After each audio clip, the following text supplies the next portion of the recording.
أعوذ بالله من الشيطان الرجيم بسم الله الرحمن الرحيم الحمد لله رب العالمين الرحمن الرحيم مالك يوم الدين إياك نعبد وإياك نستعين اهدنا الصراط المستقيم صراط الذين أنعمت عليهم غير المغضوب عليهم ولا الضالين والصلاة والسلام على رسول الله وعلى آله وأصحابه ومن تبعه ونصره وwalah amma ba'd.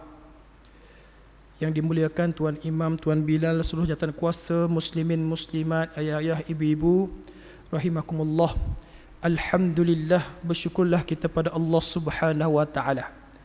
Sehingga ke saat ini masih lagi diberi luang dan peluang untuk terus beribadah kepadanya. Mudah-mudahan beradanya kita di akhir bulan Syaban diberi peluang oleh Allah Subhanahu wa taala untuk menjadi tetamu Ramadan Al-Mubarak. Sebab itulah persiapan yang diajarkan oleh ulama kita, adab-adab apabila nak berdepan dengan Ramadan. Persiapan itu dilakukan sejak awal lagi, awal bulan Rajab lagi kita melakukan persiapan. Diajar doa Allahumma barik lana fi Rajab wa Sya'ban wa ballighna Ramadan. Jak bulan Rajab lagi tuan-tuan. Bulan Sya'ban kita minta keberkatan supaya kita sampaikan diri kita kepada bulan Ramadan. Jadi hak tentunya Ramadan akan sampai. Cuma kita bimbang takut kita tak sampai. Tadi sahabat kita sore dagi dekat nak puasa dah. Tak tahu siapa, kita tak tahu bila ajal kita. Sebab itulah kita berdoa pada Allah, mudah-mudahan Allah Taala memberikan kita peluang ni berada dalam bulan Ramadan dan mendapat keberkatan Ramadan yang mana kita tahu luas rahmatnya begitu besar dan kita kata dosanya tertutup, itu dosanya tertutup. Jadi kita betul ambillah peluang, sekiranya dah dapat peluang duduk dalam bulan Ramadan, ambillah peluang yang dihidangkan seluah-luahnya. Jadi alhamdulillah tuan-tuan yang mulia, kita tahu dalam diri orang Islam itu wajib kita solat fardu 5 waktu. Dalam setiap solat kita akan baca solat Al-Fatihah. Dalam Al-Fatihah kita minta pada Allah, ya Allah tunjukilah kami jalan yang lurus.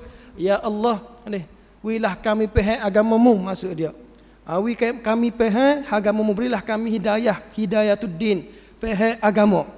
Maka umat Islam asas nak faham agama ada 3.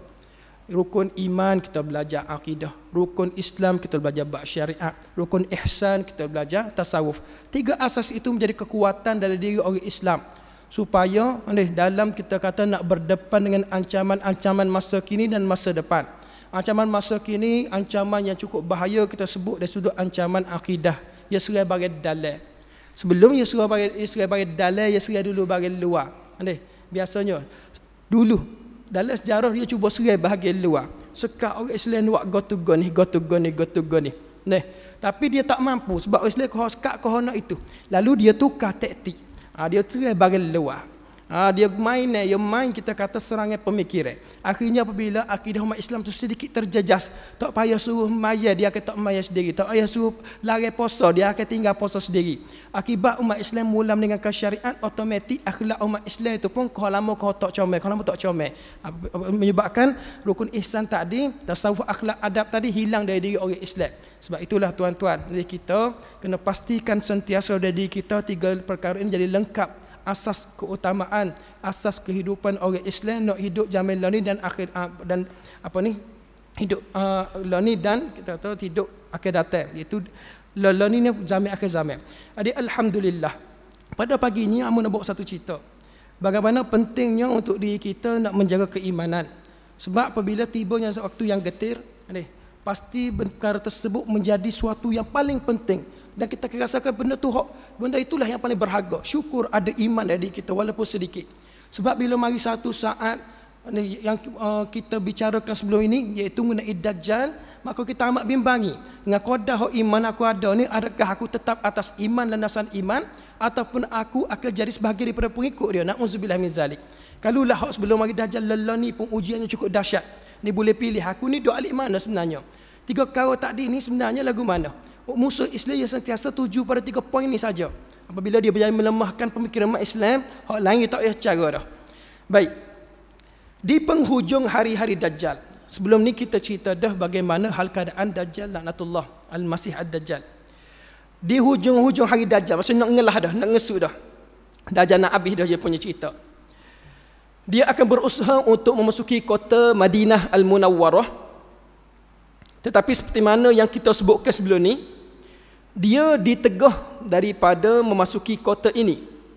Sebab Nabi SAW pun bagi tahu, Taibah, dua kota yang Dajjal tak dapat masuk, iaitu Makkah Al-Mukarramah dan Madinah Al-Munawwarah. Cara nak selamat mungkin pergi sana. Tak mampu, cara-cara lain yang telah kita beritahu sebelum ini. Jadi walaupun demikian, setelah seluruh dunia dia telah jajah, maka dia tetap cuba nak masuk Madinah Al-Munawwarah. Namun dia ditegah masuk kota tersebut kerana apa dia? Adanya tentera-tentera Allah, yakni para malaikat yang mengawal dengan pedang terhunus, dan kita kata setiap penjuru tu dengan pedang terhunus sedia nak penggal leher Dajjal kalau dia cuba masuk. Akhirnya Dajjal tak dapat masuk. Dia hanya mampu tinggal di luar kota Madinah, di kawasan yang berbatu merah. Lalu bergegarlah kota Madinah sebanyak 3 kali gegaran. Gegaran tersebut, gempa bumi tersebut bukan dengan asbab kuasa Dajjal, tak. Takdir Allah Ta'ala, bergegarlah bumi Madinah 3 kali gegaran. Agak-agak tuan-tuan, kalau gegala ni, kita nak lari tubik ke, nak duduk sini, mesti kita lari tubik, kenaling. Tapi di sana tujuannya apabila bergegarnya kota Madinah, maka ia menyebabkan orang-orang munafik dari kalangan laki-laki, orang-orang munafik dari kalangan perempuan, maka terus akan keluar dari Madinah dan terus ikut Dajjal. Tubik Madinah bukan tubik Masjid Nabawi. Kalau tu kata tubik rumah, teh lagi. Ni lari tubik pada Madinah. Luah-luah Madinah tu lari tubik. Begitu. Bergegar bumi Madinah, lari tubik. Siapa dia? Munafik lelaki, munafik perempuan. Siapa dia munafik? Yang mana kita tahu munafik ni kalau 3 rukun tadi, rukun Islamnya yang jelas, maya bel belakang kita comel ni. Nampak akhlak boleh berlakon, tapi bagi iman dalam ni tuan-tuan, hak tu hak bagi tak nampak. Tu bagi munafik, bagi tak nampak. Dalam tu menentang Allah dan Rasulnya, tu bagi munafik. Kita kena muhasabah diri. Muhasabah, sentiasa muhasabah diri. Aku ni beriman kok, takut ada sifat nifak dalam diri. Nak minta doa pada Allah hilangkan sifat nifak dalam diri kita. Mudah-mudahan bertemu Ramadan ni tuan-tuan dengan ikhlas, yang hati yang ikhlas, kita akan penuh bertemu Ramadan dengan taubat pada Allah, barulah insya-Allah bila hati bersih masuk Ramadan ni, baru jumpa Ramadan tawa tu. Kalau dok kita masuk Ramadan dalam hati hak cemar kotor ni dengan ada sikit sebanyak sifat nifak dalam diri, maka kita temu Ramadan pun dah sia-sia. Tu antara ulama sebut ni. Baik. Jadi bila bergegar, keluarlah golongan tadi munafik. Bila keluar terus jadi pengikut Dajjal. Maka siapa dia hak tinggal di Madinah? Yang tinggal di Madinah itu hanyalah orang-orang mukmin yang benar-benar yakin kepada perintah Allah dan Rasulnya. Rasulullah sallallahu alaihi wasallam sebut dah, mun nak selamatlah ke mana pun duduk ni Madinah. Orang yang yakin pada perintah Rasul pasti akan tetap di Madinah walaupun gegar bumi. Tapi dah janji Rasul tu benar, dia akan tetap duduk di Madinah. Hari tersebut dia panggil hari Al-Khalas. Khalas habis, maknanya penghabisan, penapisan. Hari yang kita kata penapisan kerana orang yang ditinggal, orang yang tinggal di Madinah selepas kejadian tapih tu, orang yang beriman. Dalam sejarah umat Islam tuan-tuan, penapisan itu sentiasa berlaku. Penapisan itu sentiasa berlaku untuk menguji, Allah Ta'ala uji hamba yang manakah yang benar-benar iman dia benar, iman dia pada dia, ataupun yang hanya iman keluar-keluar, maka akan diuji oleh Allah Ta'ala. Kita semua pun kena ingat, kita buat baik belakang, betul, buat baik belakang, alhamdulillah, mai masjid buat baik. Nak buat baik Ramadan ni pun kita ni ada nak buat tuga ni, nak buat baik. Tapi kita kena khabar, setiap kebaikan tu pasti akan diuji. Bila kita lepas uji itu, maka Allah Ta'ala akan angkat darjat kita, memasukkan hidayah taufik dari kita, memberikan kita ketenangan, iman yang bersinar. Iman kita makin bertambah. Begitu. Apabila kita lepas ujian. Tapi kalau kita tak sedar hal itu, kita tak rasa boleh belakang buat. Mari ujian pun kita serah pun tidak ujian. Akhirnya kita bimbang, tertipu dengan amalan sendiri. Baik tuan-tuan. Dan adalah disebutkan dalam hadis Nabi SAW, bahawa ketika Dajjal sedang mengepung kota Madinah ini, tiba-tiba bangun seorang laki-laki yang kuat imannya, berkata kepada sahabat-sahabatnya, "Demi Allah, aku akan ngadak Dajjal yang sombong ini. Aku nak pastikan betul ke tak dia ni Dajjal yang diberitahu kemunculannya oleh Nabi SAW kepada kita." Orang beriman dah, tapi belaka dah, tinggal orang beriman sajalah. Jadi sahabat-sahabat dia pun kata, "Jangan pergi, janganlah, tak salah, kata jangan, bahaya. Bahaya apa? Bukan takut kena bunuh. Pok dia ni tahu belaka dah, memang tak boleh tubik mana dah sebab dikepuk oleh Dajjal. Tubik kan? Bukan apa ni kata kena bunuh hak takutnya. Sebab hak kena bunuh memang cita-cita orang Islam sebab nak mati syahid. Hak bimbangnya bila tubik balik iman. Hak tu hak bimbangnya. Nah, besarnya fitnah dia. Mak itulah bila penapisan dibuat ni, hak solid dengan duduk di Madinah ni, orang beriman. Kalau kita tengok di sirah, penapisan pertama biasanya berlaku bila? Penapisan pertama kita boleh tengok pada peristiwa Al-Isra' wal Mi'raj. Isra' Mi'raj kan bila baru ni ulama tok guru kita syarah bab Isra' Mi'raj bulan Syaban baru ni kan, bulan Rajab baru ni. Bila Nabi turun tu, Allah Ta'ala perintah suruh cerita. Bila cerita tu gak, tahu deh kesan dia. Ada percaya, ada mari ragu-ragu. Nampak? Tu penapisan pertama. Hak mana ragu-ragu tu out. Lepas tu apa ni? Hak beriman kekal dan ditambah ke iman pula. Penapisan kedua, kita pergi hak besar-besar deh. Penapisan kedua, hijrah. Ada yang bila ambil sebut suruh hijrah, para sahabat menyahut. Menyahut apa ni? Saran Rasulullah. Hatta Sayyidina Umar menyahut saran Rasulullah. Rasulullah ayat pergi berhijrah, pergi senyap-senyap jangan ayat kau orang. Sayyidina Umar apa lagu tu? Dia kata aku boleh buat aja sebab aku berdebel nak pergi teriak-teriak, tapi tak. Dia aku taat pada perintah Rasulullah, aku pergi senyap-senyap juga strategi sebagai Rasulullah ajar pada sahabat dia lain, pergi senyap-senyap belaka. Khabar-khabar tak ada orang beriman di Mekah sebab pergi Madinah belaka. Ni termasuk Sayyidina Umar Al-Khattab radhiyallahu anhu. Tu penapisan ni kedua kita kata hak besar. Yang ketiga bila nak beribadah ni, pergi hak besar. Seterusnya bila nak pergi ke nak sebelum nak Fathu Makkah, nak bagi tahu dalam sirah Nabi sallallahu alaihi wasallam, dalam sirah kita kata perjuangan Islam sejak Nabi sallallahu alaihi wasallam sehingga ke kini, penapisan itu sentiasa berlaku. Tuan-tuan. Begitu juga dengan kita duduk di masjid ini. Penapisan berlaku ialah kita tak tahu ni, tapi ujian itu sentiasa ada dalam kebaikan yang kita buat. Kalau tak leak kan, mula kita akan gugur. Kayak biasa kalau kita dengar mari masjid, tiba-tiba ada masalah sikit masjid, kawan tak segi masjid tu. Pergi masjid lain teh lagi, pakak tak gitu. Lalu beralasan, sebab ke hari tu ke hari ni, tak khabar, ke diri sendiri hak lemah. Tu penapisan ujian tu mari nak suruh mu kemah ke dak. Jadi kita bimbang tuan-tuan, mari ujian ni gak kita beralasan lakak ke, tak tengoklah kita menyebabkan kita feel awal, dia kalah awal. Nauzubillah. Baik, kembali. Jadi pesan saya jangan tubik bimbang mu jadi pengikut Dajjal, imam tergoda hak tu hak kami bimbangkan. Namun lelaki ini tetap juga nak kerah, dia kata dak, aku nak tubik juga. Aku yakin aku boleh jaga iman aku nak tubik juga.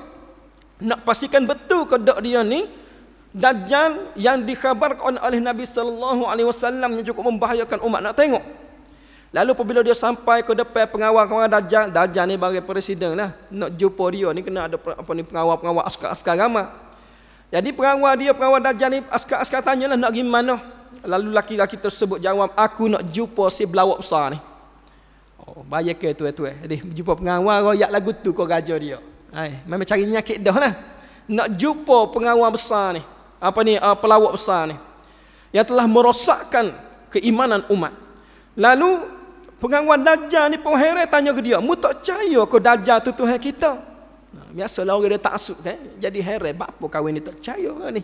Sebab kita lah heran apa kita masjid, apa orang ni tak tak percaya kau tak guru ni, tak guru tu, contohnya ni. Lagu tu lah dia pun heran lagu ni. Kita percaya pelik apa kawan ni tak percaya ke Dajjal. Sedangkan banyak Dajjal wak go to go ni sebelum ni kita cerita ni, go to go ni. Lalu mu tak percaya ke Dajjal tu Tuhan kita? Laki tu jawab, Tuhan kita adalah Allah Subhanahu wa taala. Maka si askar pun kata, pengawal kata bunuh kawan ni. Tapi ada ketua pengawal askar kata jangan. Tuhan kita yang dah jangan bunuh tanpa izin dia. Muju apa ni kita kata ketua tu faham dengan arahan. Sebab dia tahu dah kalau langgar arahan berat juga. Tuhan kita ni larang kita bunuh orang tanpa pengetahuan dia. Bunyi baik kat tu. Akhirnya mereka tak jadi bunuh laki-laki tersebut. Mereka mengirimkan seorang utusan menemui Dajjal dan bagi tahu kepadanya bahawa mereka telah menangkap seorang lelaki yang tidak percaya kepada ketuhanannya, bahkan menghinanya pula. Mereka juga bertanya apakah mereka boleh tuduh bunuh ataupun wagi ke Dajjal untuk Dajjal menghakimi dia. Maka Dajjal pun memberi perintah, dia kata bawa orang tu sini. Bebas sangat. Biar aku yang bunuh sendiri. Mereka pun bawa laki-laki tadi dan menghadapnya kepada Dajjal. Sebab Dajjal tahu orang yang mari tubik gini, orang bebas lah. Orang bebas ngoti. Jadi, sebab dia duk jajah seluruh dunia ni, tak jumpa orang bebas lagu tu. Orang jumpa dengan tak jumpa. Apabila laki mukmin tadi sampai di hadapan Dajjal, dia pun mengenali Dajjal menerusi sifat-sifat yang diceritakan oleh Nabi SAW tadi. Lagu mana dia cek? Sebelum ni kita cerita dah hadis Nabi sebut. Dajjal ni masa dia belum dia ni orang alim mula-mula, dia mengaji agama, menyebabkan banyak pengikut. Lepas dia sebut tak wali lah. Tak wali tak guru besar ni banyak pengikut lah. Lepas tu yang ngaku jadi nabi. Start ngaku jadi nabi tu gak orang-orang hak tahu kebenaran ni gak pakat bundu lah. Sesak dah ni jelas. Mula-mula tok guru besar gak cepuk ngajar gapo tu banyak pengikut, jamu makan. Biasa kita orang tok guru kita lah. Orang alim pun mari dengan ngajar. Tu ada orang alim walaupun dia alim dah mari juga dengan ngajar sebab nak tahu ilmu. Dengan ngajar dan sebagainya. Tapi bila ngaku jadi nabi tu, sak dah ni, pakat lagi. Biasa lagi.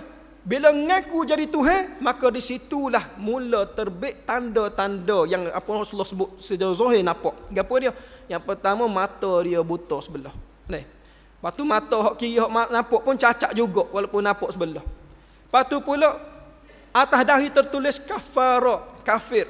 Jelas Dajjal ni kafir. Yang mana tanda ni hanya orang beriman saja boleh tengok. Sebab itulah pengawal pengikut askar dia tak nampak sebab kafir belaka memang tak boleh tahu tanda ni. Maka dia tengok Dajjal, dia tahu dah memang ni Dajjal sengoti. Lalu bila dia tengok tanda tu memang Dajjal sengoti sebut Rasulullah sebut, dia pun wallahu alam lagu mana hadis ni sebut, dia pun bangun, dia kata wahai sekalian manusia, bakal dengar belaka. Tak tahulah ada copong ketika tu ataupun duduk tempat tinggi menyebabkan kita kata orang bodoh dengar belaka.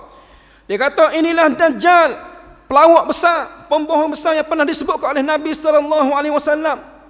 Kejutkan Dajjal, berani mari depan aku, tenteranya ramai, tiba-tiba kecek lagu tu. Inilah Dajjal, pelawak besar sebagaimana yang disebutkan oleh Rasulullah SAW. Ayat tu gagah molek tuan-tuan. Mendengar ucapan itu, marah sengoti. Terus saja dia menyuruh laki itu disiapkan untuk dibunuh. Kata jatuh hukuman mati. Lalu Dajjal berkata kepada dia, mu kena patuh perintah aku. Kalau tidak, mu ni aku akan belah dua. Lelaki mukmin itu kata, wahai sekalian, inilah dia Dajjal, pelawak besar yang disebut oleh Nabi SAW 2 kali dia kata. Siapa-siapa hak tu Dajjal, dia akan masuk dalam neraka. Kau kemah ngayat tu, kau panah Dajjal. Memang Dajjal kata, kalau tak bunuh dia ni malu Dajjal gitu. Lagu tu lah. Tak ada sebab. Kalau tak bunuh, malu dia gitu. Mendengar ucapan itu, Dajjal menyuruh supaya dia dipukul dengan sekuat-kuatnya. Lalu dipukul bahagian belakangnya dan juga di bahagian perutnya. Tak bunuh lagi, katok dulu. Lepas tu Dajjal pun tanya pula, hendaklah kamu patuh kepada aku, kalau tak mu ni aku belah dua. Tapi lelaki mukmin itu tu mu ni Al-Masih Dajjal. Dia Al-Masih Dajjal sebut dahulu ni. Gelaran Nabi Isa pun Al-Masih Isa bin Maryam. Gelaran Dajjal pula Al-Masih Dajjal. Apa beza dia? Ni Al-Masih Isa ni bahasa mudah kan nak suruh faham. Nabi Isa ni membersihkan kegelapan, membawa cahaya iman. Dajjal ni terbalik, bersih iman bawa kegelapan. Begitu. Masa ni sapu dia. Baik. Jadi mendengar ucapan itu, dia kata mu ni tetap Al-Masih Dajjal, dia pun suruh orang belah kawan ni guna gaji, belah dua bunuh. Cuma herannya apa dia nak pergi sangat kawan ni baru tak bunuh lalu ya. Apa tak bunuh selalu je, mudah je. Apa dia nak suruh aku taat aku. Pertama nak tunjuk kuasa dia. Yang kedua, orang berdebel ni, orang besar ni. Kalau tu aku kau gagah aku. Jadi nak pujuk jugalah. Kalau bunuh gitu rugi, jangan jumpa orang besar lagu ni. Jadi tak boleh buat gapo dah, kena bunuh. Dia perintahkan pengawal dia supaya gergaji belah dua kawan ni. Lalu dibelah dua badannya dari kepala hingga ke cabang pahanya.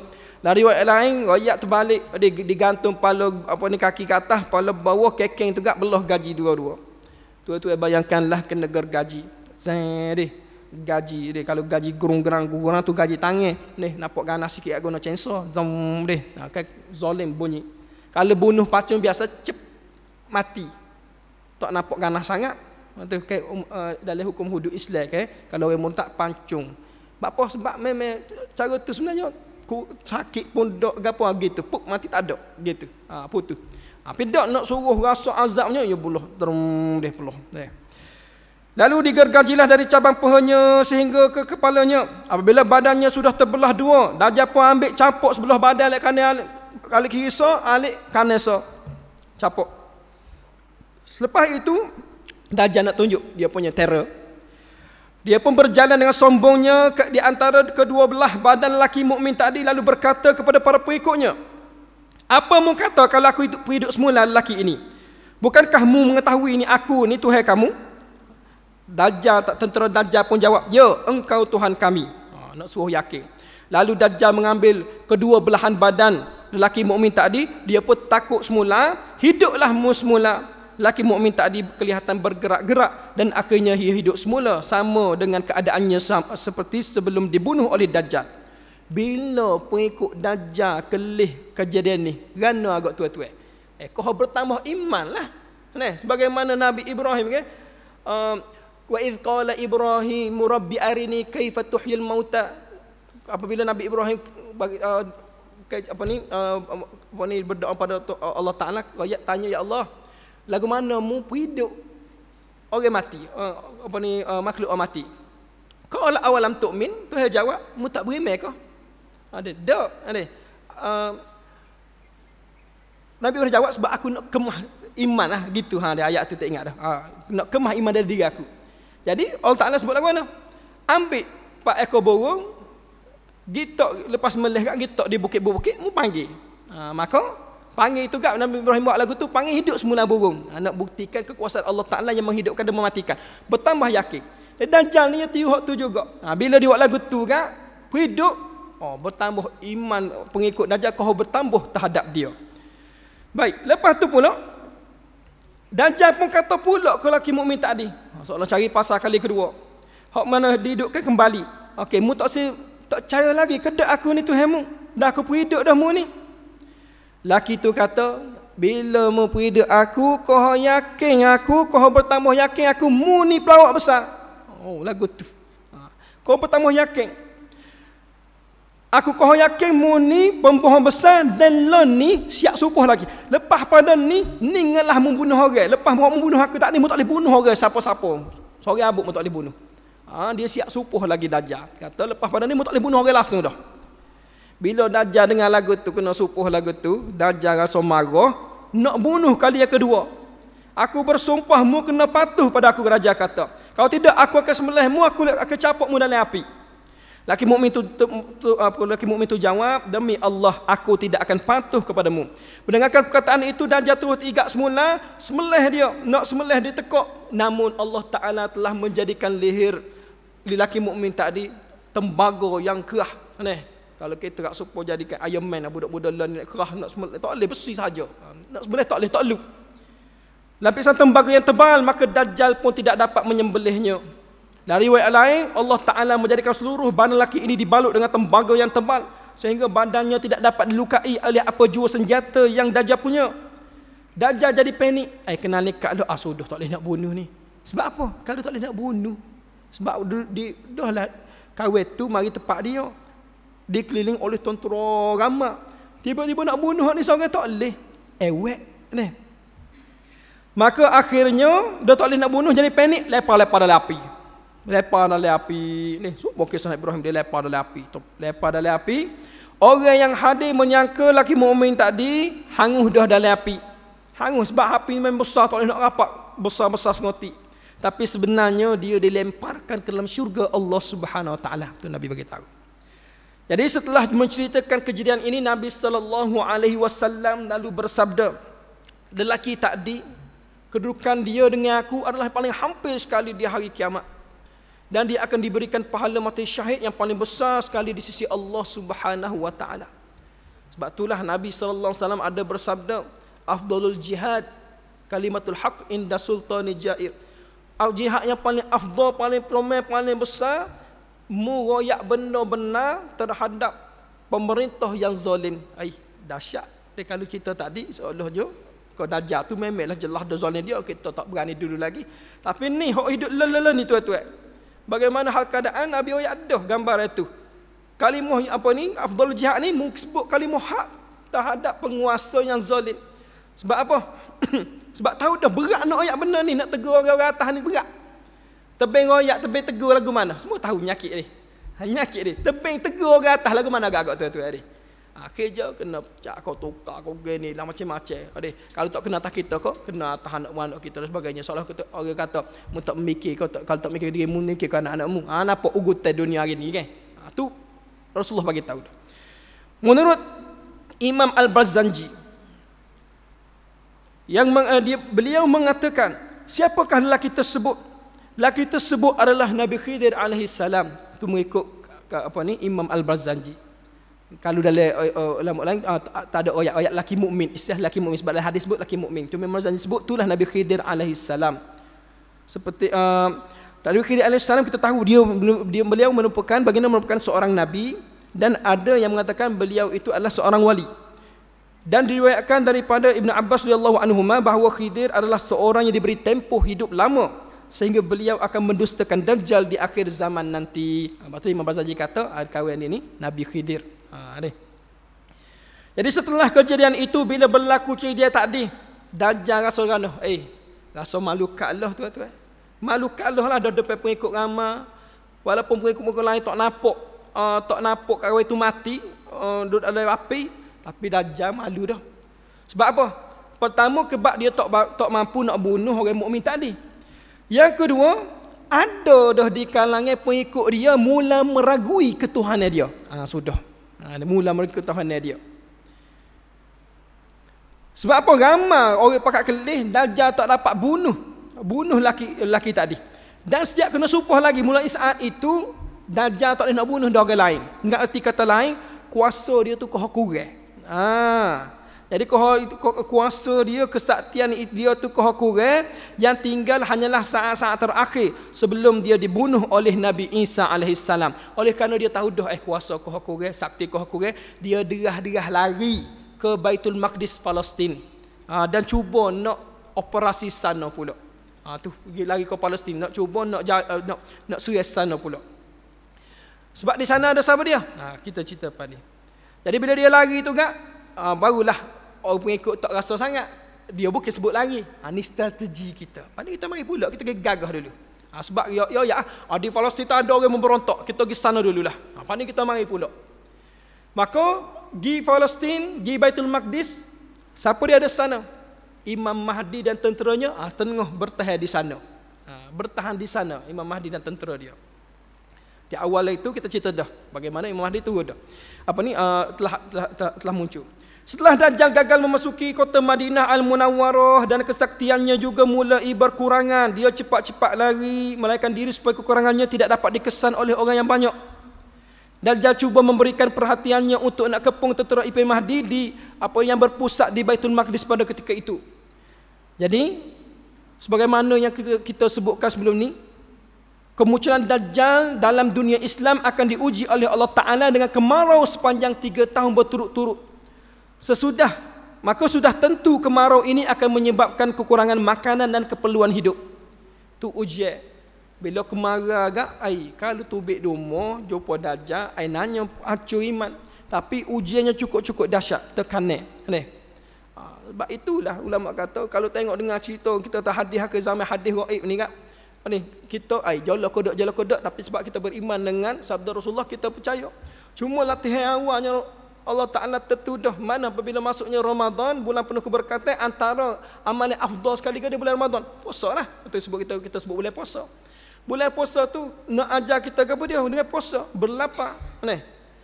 Tujuan utama nak suruh berlapar supaya kita tahu rasa susah orang miskin dan sebagainya. Itu hikmah antara hikmah yang banyak ulama kita ajar supaya nak suruh khabar. Sebab tu nak suruh khabar bila Ramadan kita mengharapkan rahmat Allah Ta'ala, kita puasa nak mengharapkan rahmat Allah Ta'ala. Kita puasa, kita merasai kelaparan, merasai susah tu, tak boleh makan, maka situlah kita kata keturun rahmat, beri kemah iman kita. Tapi kalau hari ni tak ada yang masuk puasa lagi, kita ni ada menu gapo sebulan ni. Target nak makan. Sebab itulah ulama kita pesan semua. Jadikan Ramadan ini pesta ibadah. Jangan jadikan pesta makanan. Sebab hak kita ada 3 musuh utama. Pertama hawa nafsu dia kita hak bagi dalil. Hak sayang hawa nafsu tu bagi setan. Yang ketiga golongan kafir, tak tepi, munafik tak tepi. Lepas tu bagi jelah. Jadi kita tahu dah syaitan itu telah dibelenggu. Namun tiba-tiba kita ni ada hawa nafsu, kita diperaja pula hawa nafsu. Sedangkan masa tu kawan tu duk sorang dah. Sebab kita kata Tok Guru, syaitan ni kelas Tok Guru. 11 bulan dah kawan ni duduk dengan syaitan hawa nafsu ni. Tiba-tiba sebulan Tok Guru kata beres lepaslah. Lepas dah ngaji. Ada kawan ni pun sebulan duduk dengan kita, hak tu jadi nyenyek kita pula. Patut kita pula nyek dia. Terbalik. Jadi tuan-tuan yang mulia, itulah apabila kita masuk bulan Ramadan ni, kena betul niat kita comel molek. Betul comel molek, ya Allah, bantulah aku ya Allah. Waktu kita berdoa, Nabi ajar doa, Allahumma a'inni ala zikrika wa syukrika husni ibadatik, ya Allah Tuhan kami. A'inni, bantulah aku ya Allah, ala zikrika wa syukrika, untuk aku ingat padamu ya Allah. Walaupun kita masuk Ramadan, kita minta ya Allah biar aku ni bantu aku untuk aku istiqamah. Boleh solat fardu 5 waktu sehari semalam. Boleh kita kata solat tarawih penuh, boleh puasa penuh, boleh ngaji Quran banyak, boleh go to go ni. Dan jadikan aku ya Allah istiqamah. Bantulah aku dalam nak baik ibadahmu istiqamah ni pula. Bukan kalau bulan Ramadan. Semoga-moga bulan Ramadan jadi peripu pada aku ni, aku boleh jaga semua tu, aku terus menjadi hamba-Mu yang Rabbani. Ulama pesawat wadah, ya Allah, jadikan aku ni ada hamba-Mu yang Rabbani. Jangan jadi aku ni Ramadhani. Kun Rabbaniya wala takun Ramadhaniya. Lagu mana? Ya Allah, bila diberi peluang dan masuk ni, jadilah aku ni ada hamba-Mu yang Rabbani, hamba Allah. Bukan jadi hamba Ramadan. Masuk hamba Ramadan lagu mana? Habis bulan puasa, tak ada ibadah kita. Sebab tu kita tahu apa habis puasa ni renggeh belakang masjid ni. Sebab seolahnya nama orang ada, orang nak pada. Sebab dah mau jadi hamba Ramadan, seolah beribadah masjid ni bulan Ramadan saja. Habis Ramadan tak ada. Rabbani, tak jadi dah hamba Allah. Itulah kita kena ikhlaskan niat betul-betul pada Allah Taala. Barulah masuk Ramadan ni umpama madrasah yang madrasah untuk menjana ketakwaan dalam diri kita. Jadi tuan-tuan ambil kait dengan puasa sebab kita nak puasa. Cumanya ujian Dajjal tadi, jadi kita akan tangguh dulu lah ni mula pula bagaimana dia nak kepung Imam Mahdi, sebab dia dan tenteranya di Baitul Maqdis. Imam Mahdi tu duk bertahan di sana. Sebelum kita kata Nabi Isa AS turun, nak ngasuk dah, nak habis dah cerita ni. Jadi bagaimana hak keadaan Imam Mahdi dan sahabat-sahabat dia di sana bertahan, jaga keimanan, dak petuk dan sebagainya. Dajjal duk kepung ni, duk bertahan situlah. Lah sekali kita kata ada seorang tentera dia kata, tak boleh dok lock sini ni. Kalau kita dalam ni pun mati juga. Baik kita pergi perang mati syahid, kita pun cerita nak mati syahid. Apa kata kita bangun belakang pergi perang lah. Dok sini pun tak jadi apa juga. Pergi lawan tentera Dajjal. Maka takdir Allah Taala bantu mari apa dia? Nabi Isa AS turun ke bumi, lalu bergabung dengan Terib Imam Mahdi, bunuh Dajjal. Tu kita tangguh dulu. Jadi tuan-tuan yang mulia, jadi mudah-mudahan sebagai penutupnya, suka sekali lagi ambo muhasabah diri yang muslim dan tuan-tuan semua sini, marilah sama-sama kita memperbetulkan niat kita kerana Allah Subhanahu Wa Taala. Nak bertemu dengan Ramadan Al-Mubarak ni, niat kena comel. Pesan molek nak bertemu dengan Ramadan ni juga, kita kena bertaubat pada Allah. Mudah-mudahan hati kita bersih untuk masuk Ramadan, hati kita bersih. Kalau kita buat salah dengan orang, cubalah minta maaf. Kalau kita kena banyakkan istighfar pada Allah SWT supaya kita mari masuk bulan Ramadan ni keadaan bersih. Tuan-tuan bayangkan masuk bulan Ramadan dan keadaan kita balas dengan sayang kita. Dia ni nak berjumpa puasa pun nak mahu kat orang lagi. Apa? Jadi bimbang jumpa masuk Ramadan dan keadaan hati tu dok serabut. Lagu mana agak-agak puasa kita? Puasa ni akan cucilah pula. Jangan. Persediaan tu kena buat dari awal. Jadi kita kena masuk dalam Ramadan dengan hati yang tenang, jiwa yang lapang, bersih, tenang, penuh keyakinan. Insya-Allah kita akan dibantu oleh Allah Taala untuk kita kata buat ibadah tu berjalan dengan lancar. Tapi kalau kita masuk tu hatinya serabut dia tu, dok. Kalau serabut mikir dunia, kalau mu serabut mikir nak buka puasa gapo, insya-Allah mu tak usah rugi deh. Masjid buat buka puasa begitu. Masalah kalau mu ego, kawan. Orang tak pergi masjid nanti demo kata. Maksudnya kita masuk Ramadan tu dengan penuh suuzon, hati hak buruk sangkut dah. Tak boleh lah. Ramai kita bila kita istihar, marilah buka puasa masjid. Sebab apa? Antara tujuan utamanya, boleh solat Jumaat di masjid. Kalau tuan-tuan buka puasa di rumah, dugaan dia dahsyat sikit pada masjid kan. Buka puasa dengan di masjid kan. Tahun ni kita tahu tak boleh jamu hidayah, tak boleh.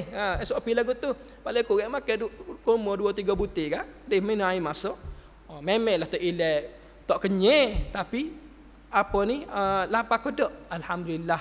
Paling kurang tak lapar, ada tenaga nak solat Jumaat. Lepas pada tu, kan semakin berat lah kalau nak makan berat. Supaya orang ni lah, orang pesakit kecil manis hok cocok insulin kan, bila dia mau tanya lagu mana, maka mudahnya time buka puasa tu kan, dia makan kurma 2 butir kan, lepas tu kurma 2 butir, minum air masuk cocok selalu. Lepas tu tunggu setengah jam kan, baru makan berat. Masa lepas main setengah jam, baru makan berat. Sebab sebab cocok insulin, katanya doktor, bulan puasa ni cara pengambilan dia, kalau silap ambil takut mudarat pada diri. Walaupun ada isu batal tak batal tu, ramai kata tak batal insulin ni, cuma kalau salah ambil dekat airport kau gapo jadi kau mudarat. Jadi ada cara dia. Cara waktu kebiasaan doktor ya bahas lagu mana cara pengambilan insulin dalam bulan puasa. Bukan isu batal kodok, tak batal. Apa kata tak batal? Sebab dia ni bukan suntikan nutrisi, suntikan insulin untuk nak kurang gula dalam darah, bukan nak beri tenaga dan sebagainya. Tu mungkin tu kenal saya ada pesakit ni tahu lagu mana. Tapi nak ceritanya bagaimana Allah Taala dia tahu hal keadaan hamba dia, Allah Taala akan pemudahkan diri kita. Dan kita tahu Allah Taala pun sebut dalam Quran, la yukallifullahu nafsan illa wus'a. Allah Taala tak akan susah sikit abuk pun ikut kita mampu. Jadi insya-Allah tuan-tuan, apabila kita kemah niat kita molek, insya-Allah masuk Ramadan ni, kalau orang lain boleh lalu, kita boleh lalu juga. Tapi kalau kita masuk Ramadan ni keadaan tak puas hati, go tu tak kena, go ni tak kena, hak tu kita bawa hati kita serabut. Menyebabkan nak baca Quran pun serabut, nak mayat pun serabut, habis no serabut, padahal setan tak ada.